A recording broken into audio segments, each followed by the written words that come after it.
Hi, this is Dr. Anubhuti. Let's talk about oral manifestations of COVID-19 today. In general, हमारी body को corona कैसे affect कर रहा है वो हम देख ही चुके हैं. उसके साइंस एंड सिम्टम्स जैसे फीवर, कॉफ, सांस लेने में तकलीफ होना, जनरलाइज्ड बॉडी एक होना, डायरिया होना, वॉमिटिंग होना, ये सारे ही सिम्टम्स हम देख रहे हैं. कोई भी वायरस एक बॉडी के अंदर कैसे एंटर करता है, उसके सेल के ऊपर बॉडी के ह्यूमन बॉडी सेल्स पे रिसेप्टर्स होते हैं जिन्हें हम ACE2 रिसेप्टर्स बोलते हैं.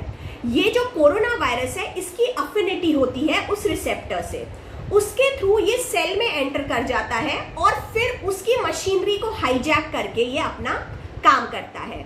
हमने देखा कि ओरल कैविटी से रिलेटेड जो कि लॉस ऑफ टेस्ट हमें जो फील होता है, उसी से रिलेटेड एक और है लॉस ऑफ स्मेल. अब क्या होता है कि ये जो वायरस है, ये जो क्रेनियल नर्व जो कि रिस्पॉन्सिबल है फॉर स्मेल, टेस्ट, उनको ये डिसरप्ट कर देता है. इवन ये जो सपोर्टिंग सेल्स होते हैं न्यूरल ट्रांसमिशन के, ये उनको भी डैमेज करता है. इसीलिए ये दोनों फीचर्स हमको देखने को मिलते हैं. अब हम बात करें कि ये किन किन जगहों पे अफेक्ट कर रहा है. ये हमारी oral cavity, nasal cavity, lungs, liver, kidney, GI tract को ज्यादा अफेक्ट कर रहा है. बिकॉज ये जो ACE2 रिसेप्टर्स हैं जो कि जिन पे ये बाइंड हो सकता है, सेल में एंटर कर सकता है, ये रिसेप्टर ज्यादा से ज्यादा इन जगहों पे हमको मिल रहे हैं. अब अगर हम देखें कि ओरल कैविटी में और क्या क्या सिम्टम्स हमको मिलते हैं, तो कुछ सिम्टम्स में है ये एक मेजर सिम्टम जो कि ड्राई माउथ है, जिसको कि हम साइंटिफिक टर्म में ज़ीरोस्टोमिया बोलते हैं. देखिए, ड्राई माउथ के बहुत सारे रीजंस होते हैं, जैसे कि मेडिकेशन एक रीजन हो सकता है, कुछ हार्मोनल रीजंस हो सकते हैं, कुछ अंडरलाइंग डिजीज या कंडीशन भी हो सकती है. लेकिन कोविड-19 पेशेंट्स में क्या है, लॉन्ग आवर्स जो मास्क पहनना पड़ता है, उससे पेशेंट को ब्रीदिंग में प्रॉब्लम होती है, वो माउथ ब्रीदिंग करता है. उसकी वजह से क्या होता है, उसके जो ओरल टिश्यूज हैं उनका डेसिकेशन होता है, मतलब ड्राइंग हो जाती है. इसलिए ड्राई माउथ की प्रॉब्लम निकल के आ रही है. उसके अलावा अगर हम देखें तो सलाइवरी ग्लैंड्स जो होते हैं वहां पे भी ACE2 रिसेप्टर्स बहुत ज्यादा मिलते हैं. अब अगेन ये वायरस वहां पे जाके रिसेप्टर पे बाइंड होगा, सेल्स के अंदर चला जाएगा, ये वहां पे जाके भी अपना काम करेगा. इसीलिए ड्राइनेस ऑफ माउथ वहां पे भी देखी जाती है. उसके अलावा हम जानते हैं कि ड्राइनेस ऑफ माउथ के और भी रीजंस हो सकते हैं. हॉट क्लाइमेट हो सकता है, लेस वाटर इनटेक हो सकता है और मेडिसिन भी हो सकती हैं. उसके बाद हम बात करें मोस्ट कॉमन सिम्टम जो हमको कोविड-19 पेशेंट्स में देखने को मिल रहा है, it is ulcers, erosions, blisters, है ना. ये सारे हमको देखने को मिल रहे हैं. ये various reasons of oral cavity में मिल सकता है, हमें टंग पे मिल सकता है, लिप पे मिल सकता है, पैलेट पे मिल सकता है, ये कहीं भी मिल सकता है. देखिए, अल्सर्स के भी वेरियस रीजन्स हो सकते हैं. जो सबसे कॉमन रीजन है ये है कि कोरोना वायरस हमारी बॉडी को अफेक्ट कर रहा है. जो सिस्टमिक इफेक्ट्स हैं उनका सेकेंडरी इफेक्ट्स की वजह से माउथ अल्सर्स हो रहे हैं. उसके अलावा क्या होता है, ये वस्कुलाइटिस करा देता है. वस्कुलाइटिस मतलब इन्फ्लेमेशन ऑफ ब्लड वेसल्स. उसमें ये क्या करता है, ये ब्लड वेसल्स को डैमेज करता है. उसकी वजह से ऑक्सीजन का डिप्राइवेशन, मतलब जो ऑक्सीजन सप्लाई हो रही थी उसमें कमी हो जाती है. नेक्रोसिस मतलब वो चीजें सड़ने लगती हैं वो जगहें, और फिर अल्सरेशन हो जाता है.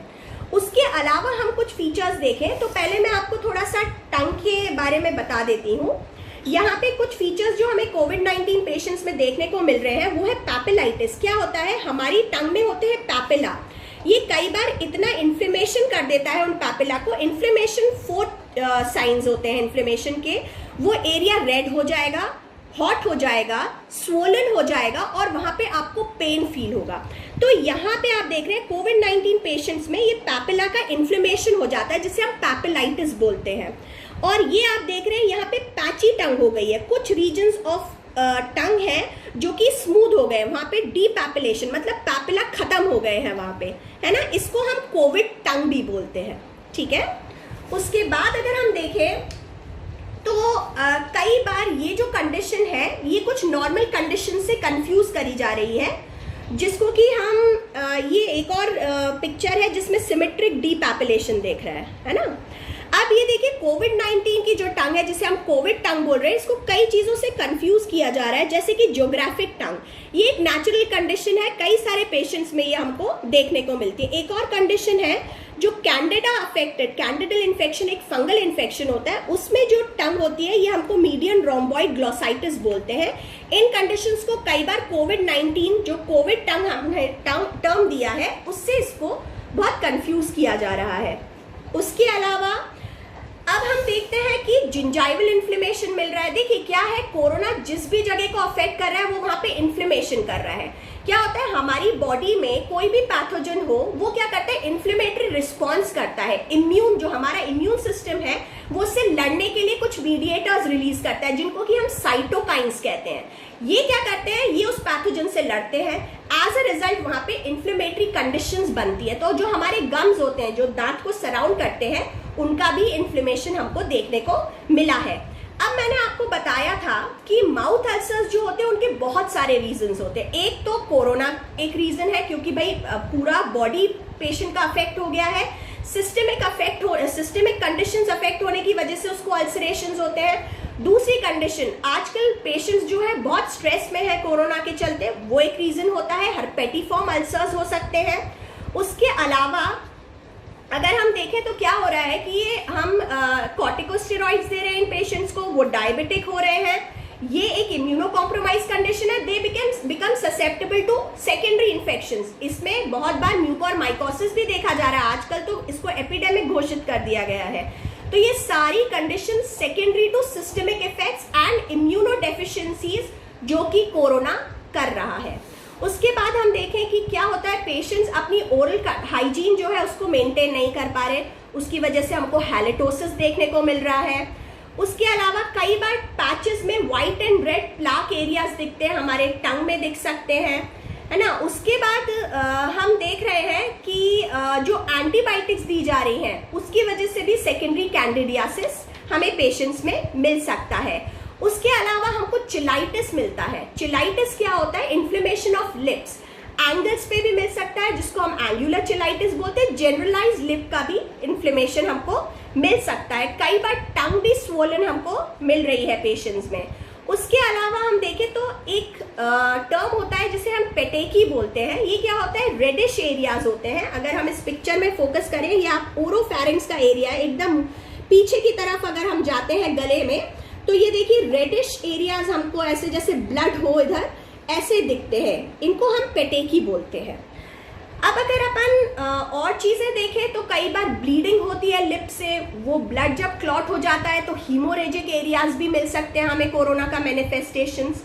अब हम देखें कि ये जो हम टेस्ट कराते हैं कोरोना में जिसको हम RT-PCR कह रहे हैं, पहले तो हम हमेशा नेजल स्वैब ले रहे थे, लेकिन फिर ये देखा गया कि हमारी जो ओरल कैविटी है it is the best place, क्योंकि सबसे ज्यादा एस रिसेप्टर्स जो है ACE2 रिसेप्टर्स ये डॉर्सम ऑफ टंग, डॉर्सम मतलब जो ऊपर का सतह होता है टंग का, उसके पीछे के सरफेस पे मिलते हैं।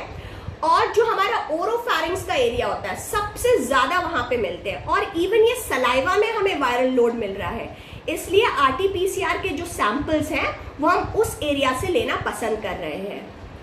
सो आई होप मैंने ये जो इन्फॉर्मेशन दी है ये आपको कहीं ना कहीं हेल्पफुल हो। That's all for today. Thank you.